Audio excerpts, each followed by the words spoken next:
And that should have taken us to the absolutely amazing live stream on how to pick a perfect bank. And my name is Olga Miler. I'm a finance specialist and a financial education passionist. And today I'm super privileged to have Marion Fogli here, Deputy CEO of Alpian. Marion, do you want to say a couple of words about yourself? Yes, I'm very, very happy to join this first webinar together. I know you started as well with Victor Siani, our Chief Investment Officer. Today we will tackle the how to pick up a bank. It looks very obvious to all of you, but in general, when you're trying to buy a car, we discuss a lot with Olga. When you try to pick up a car, you look at all details in deep, and you look every day until you find exactly what you wish to have. And we were wondering why people are not doing so while they are picking up a bank. And we will come with Olga. Maybe we can start and have a little bit of a view on the bubbles that we created. Olga, what do you think? Absolutely. And if anyone of you watching here wants to help us to get this live stream far and wide, please hit the like button on whatever platform you are watching. We also have people on Instagram here, LinkedIn, YouTube, whatever have you. So it's our first and very excited to take it away. Now, we have prepared a couple of slides. So they should be shown on the screen just now. And as you might know, I have been asking people over LinkedIn recently, Marion, wonder what you think about that, how often people actually switch their bank. And the results have actually revealed that only about 1/3 of all the respondents, it was roughly 70 people responding, swapped their bank. So all of the rest kind of seems to be very loyal to their providers. How does that make you feel? And do you think that's something normal? Are you still also with your old bank, Marion? Yes, I am. I keep it. I keep it, to be very honest. You keep it, okay? So that is very interesting. Actually, I'm also with the very first bank that I had when my kind of student loan account has been opened. And anyone who's watching, if you want to drop us a comment in the comments, basically saying if you still are stuck with your old very first bank because it might bear some memories, or how you feel about this, your comments, of course, are super warmly welcome. Now, I would love to put up the slide deck and see whether we can make that work. Maybe Amanda, you could help me to put this up, because it would be great to show all of you what kind of 7 factors they are when you are choosing maybe a new bank or thinking about swapping, right? And while we wait for these slides to finally show, Marion, what are kind of your personal criteria? I mean, there are plenty of criteria that we have to dig in, but we will give you a little bit of explanation. We're going to start with the type of banking accounts that you can have. In general, a lot of people think they know what exists, but it will look simple. But I will go throughout the first criteria, the type of banking services you could have, type of accounts. So everybody could have a current account. It's something that it gives you easy access to your money for your daily transactions, for your daily needs, like paying your bills, making purchase, withdrawing cash. And you will have most of the time some features like a debit card, online banking, and some banks can provide some checks. Then you will have, so still on the type 1, as you can see on the criteria to consider, saving accounts. It's like there are accounts where you can earn interest on the money you save. They have fixed interest rates and repayment schedule, and usually they offer higher rates for longer time frames. So this is also an important one, especially these days. You have also loans that most of people can know when you buy a house or when you buy a car. It can happen. So you have personal loans or mortgages. Personal loans are typically the ones that are unsecure, and you have to be they are used for various purposes. I gave you the one of the car, but it can be anything in life. Mortgage is more specifically for the buying a property, and the property will serve as a collateral. Last one, probably my favorite account, is the investment account. In general, it is designed for people who wants to increase their wealth by investing in different financial instruments. It can be stocks, it can be bonds, it can be mutual funds and other securities. And the aim of this bank account is in general to have a capital growth, to receive dividends, to have interest income that are based on the market performance and so on. So this is to give you a view. So if you remember correctly, we have 4 bank accounts we have discussed. So this is one of the main criteria. What is the purpose and what are your needs when you open a bank account? Which one should you have? I'm going to leave the floor now to the second criteria, and it's going to be Olga who will present what we think. Yeah, absolutely. So first and utmost is to find out what type of service you actually need. And once you've done that, I think what is very important, as with any bank, is actually to figure out what types of services do they provide, right? And what is it that you really need? So some are better with investing, some are better with saving accounts, some are absolutely brilliant with exchange rates.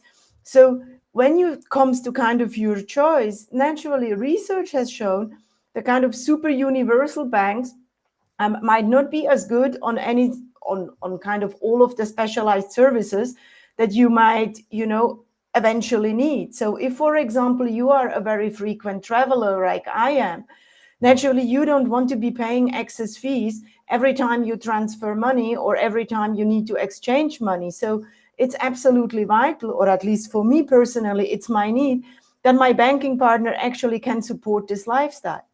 For other people, it is very important that, for example, the banking partner has a great investment offering, that you have a whole array of investment funds to choose from, for example. So looking at kind of what are your needs, what are the services you want to use this bank for, will help you to then determine which is the ideal partner. And as we've seen from the poll, many people actually still stick with potentially one universal partner. And I think that in the modern world, what might happen to you as a normal person is actually to end up with multiple banks for different purposes, because many of them are super specialized. And if you want a very well-crafted, specialized service at an affordable or reasonable price, you might as well just use a multitude of providers. Actually, if anyone on the live stream is asking how many banking relationships Olga has, it is currently 7.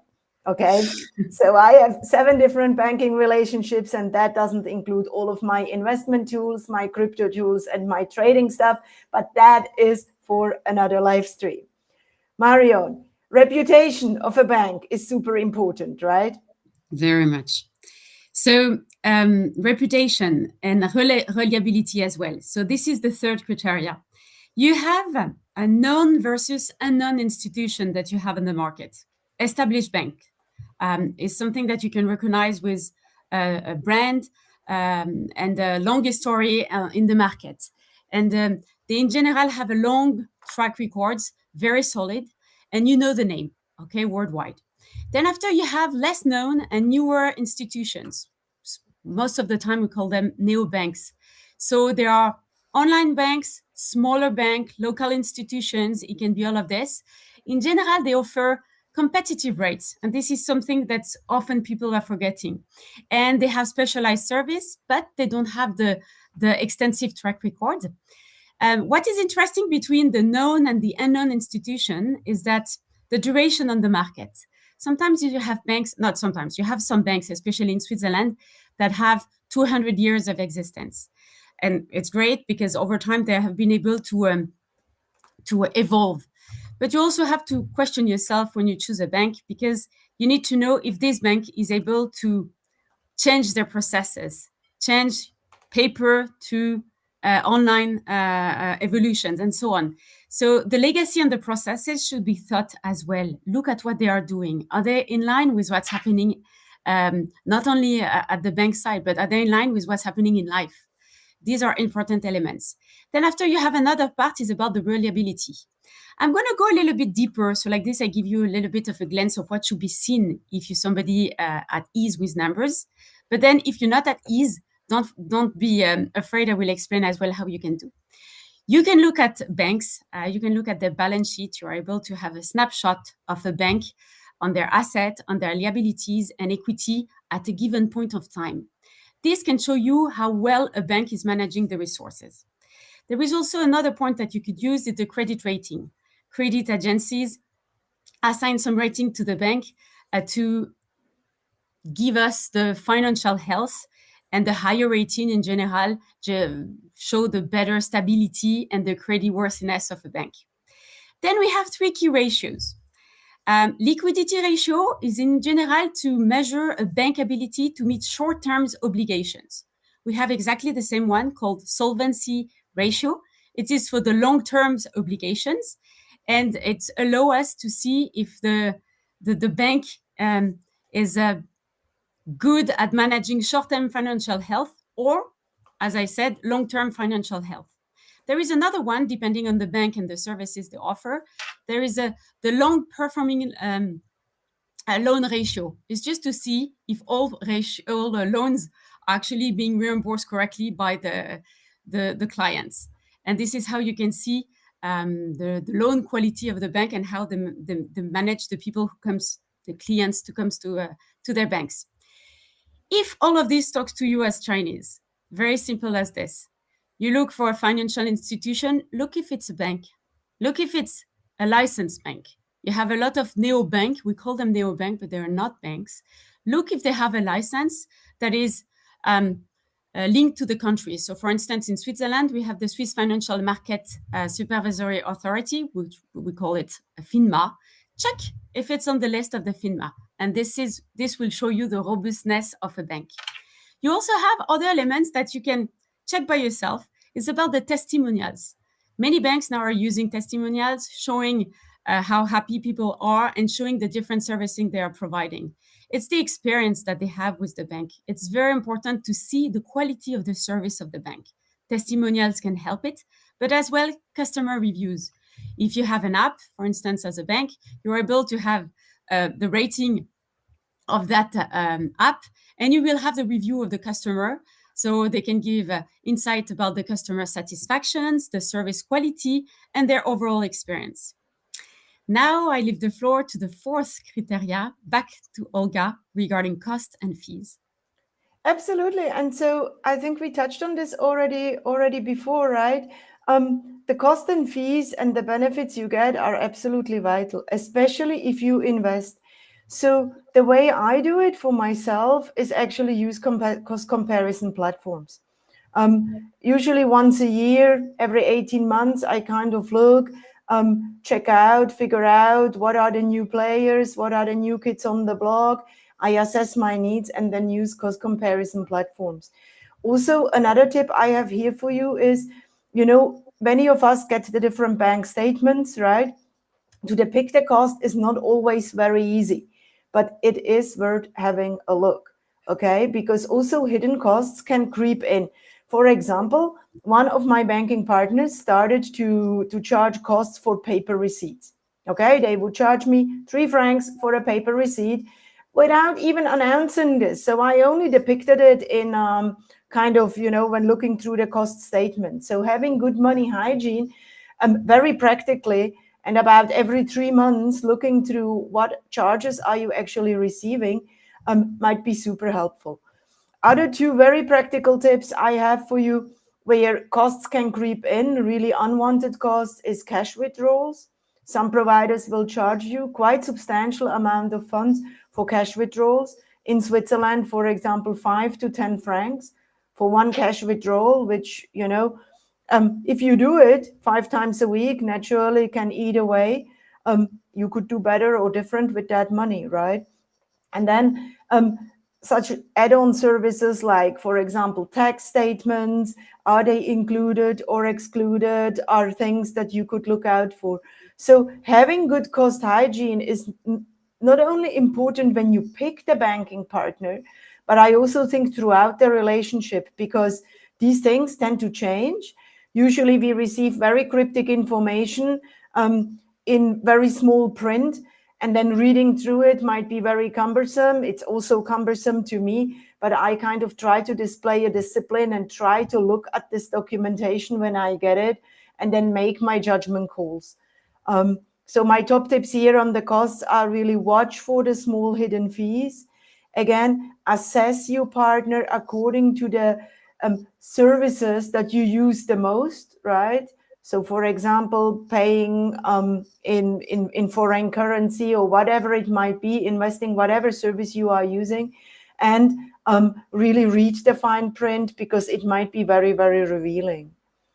And with that, maybe let's see if we get any questions here in the chat. Guys who are watching and listening, you are more than welcome to ask us questions. On any platform that you are watching this at, you really can pop us a comment here. It will arrive with us here. And with that, maybe let's move over to kind of the fifth very important point, especially when we use technology, Marion. What do you think about tech and security? Yes, extremely important these days, more than ever. So technology in banking services encompasses both mobile apps, but as well the online platforms. And it offers convenient ways for customers to access to financial tools.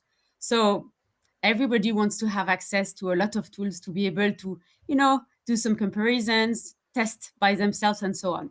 So you have two types of technology, I would say. So you have the mobile apps where you have the possibility to have functionalities like checking balances, money transfers, bill payments, investment management, and customer support. And then after you have the online services, it's just internet-based platforms. And these are available from desktop and laptops, and they offer similar functionality as the mobile apps. One thing that is very important when it's linked to either mobile app and online services, but probably more on mobile app, is the user friendliness of it. The goal is really to provide something intuitive, simple, super easy to use interface. So like this, the customer are able to navigate to the banking services very easily, and they don't need the help of no one and manage themselves. This is one part of this criteria. The second one is about the security and the data protection. It's funny. So I often give this, but I have 3 kids and they don't understand the value of protecting themselves. But now that they have started to have their own bank account, they're like, oh, I don't want people to see it. So they start to understand it. So it's very interesting. So protecting personal data and financial information. So banks employs a lot of security measures to safeguard clients' sensitive data, including personal data, financial information from from unauthorized access, if I may say, or breaches. The second part, and there is a lot of budget coming on that topic about the security measures. Most of banks are using advanced encryption techniques to make sure that data is secure. And they often tend to add 2-factor authentication to add an extra layer of verifications.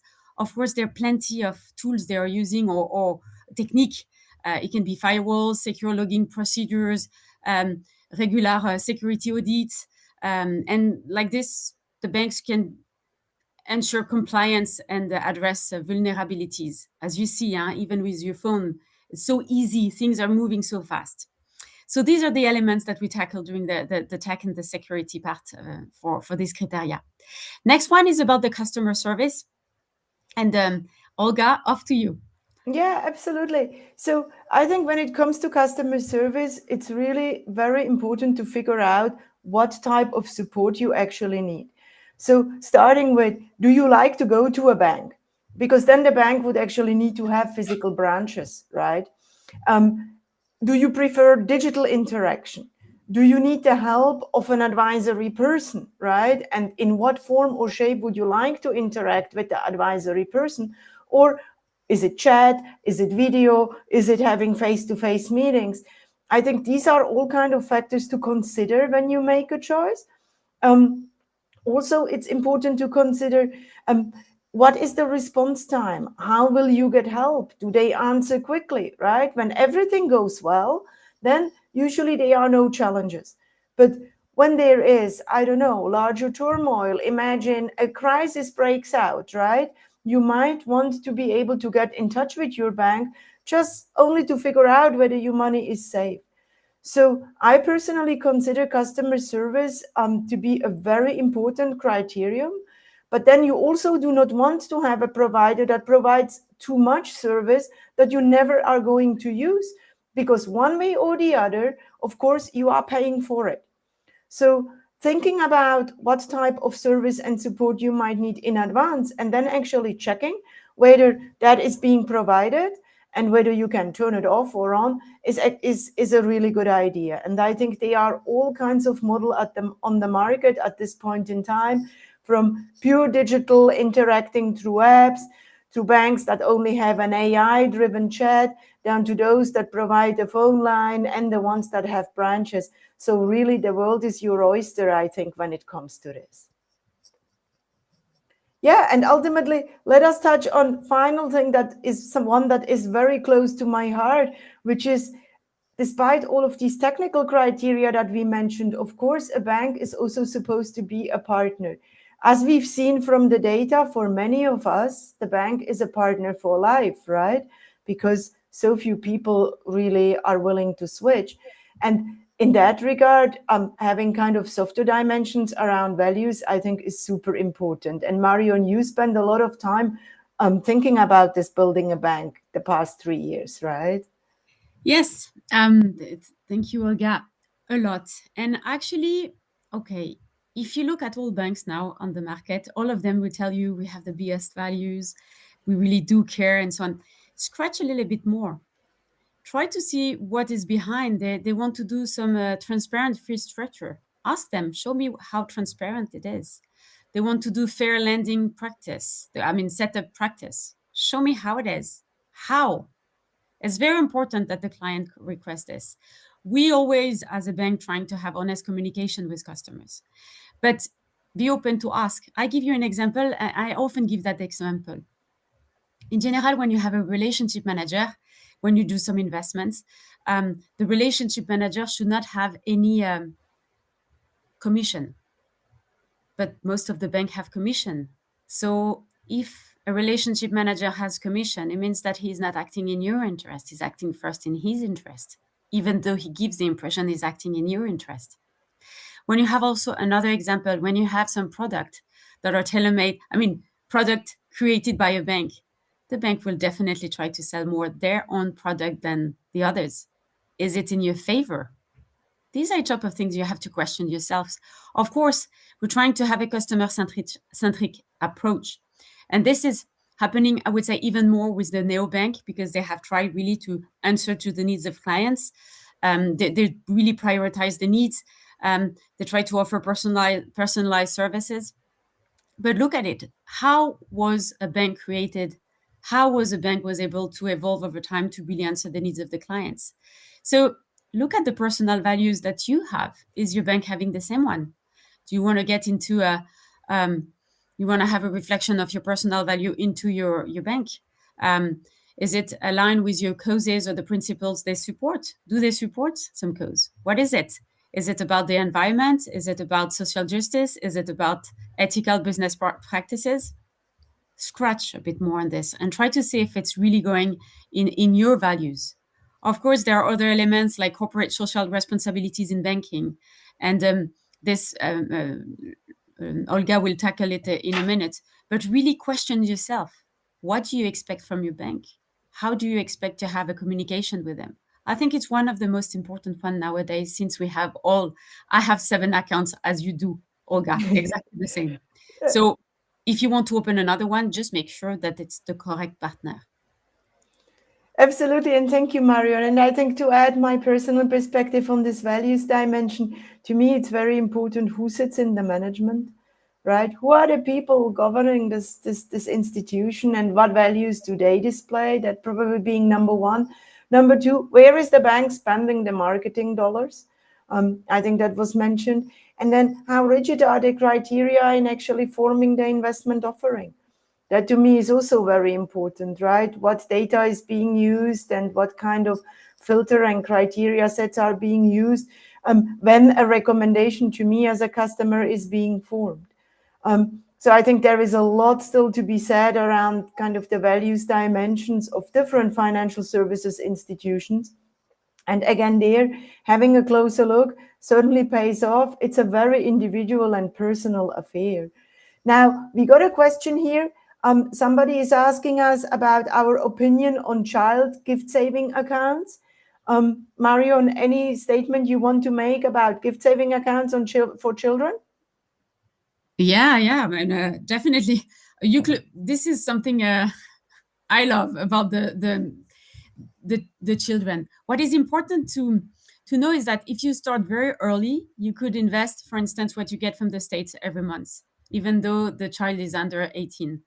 And then you raise your child having a sense of growing your money, growing your wealth, and they can start very young.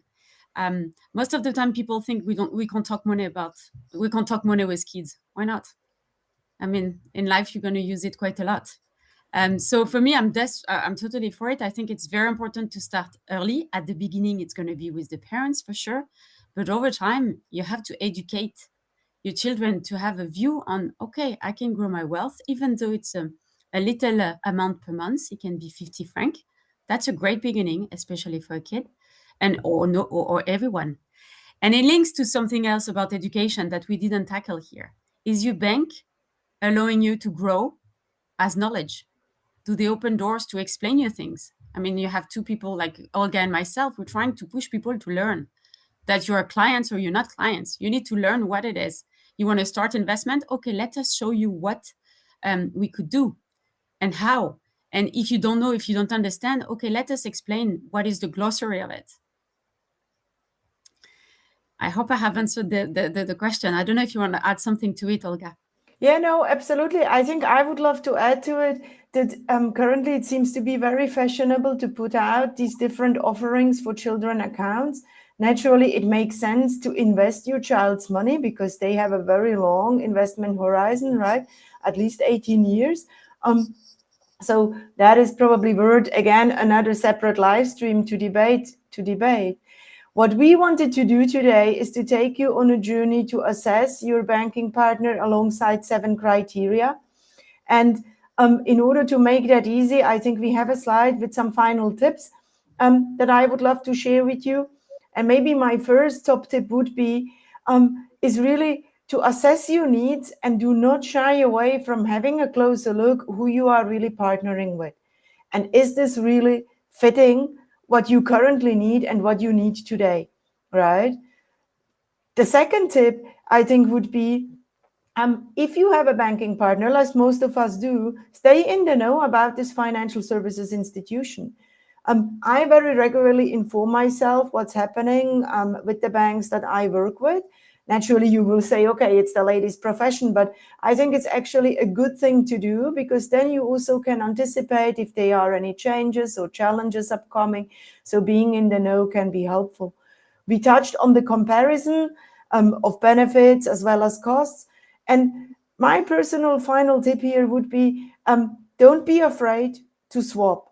And if you are afraid to swap or you don't feel comfortable, at least give somebody new also a chance. There are so many great offerings being built, sustainable, not sustainable, hybrid offerings, digital private bank offerings, right? So a lot of movement in the landscape.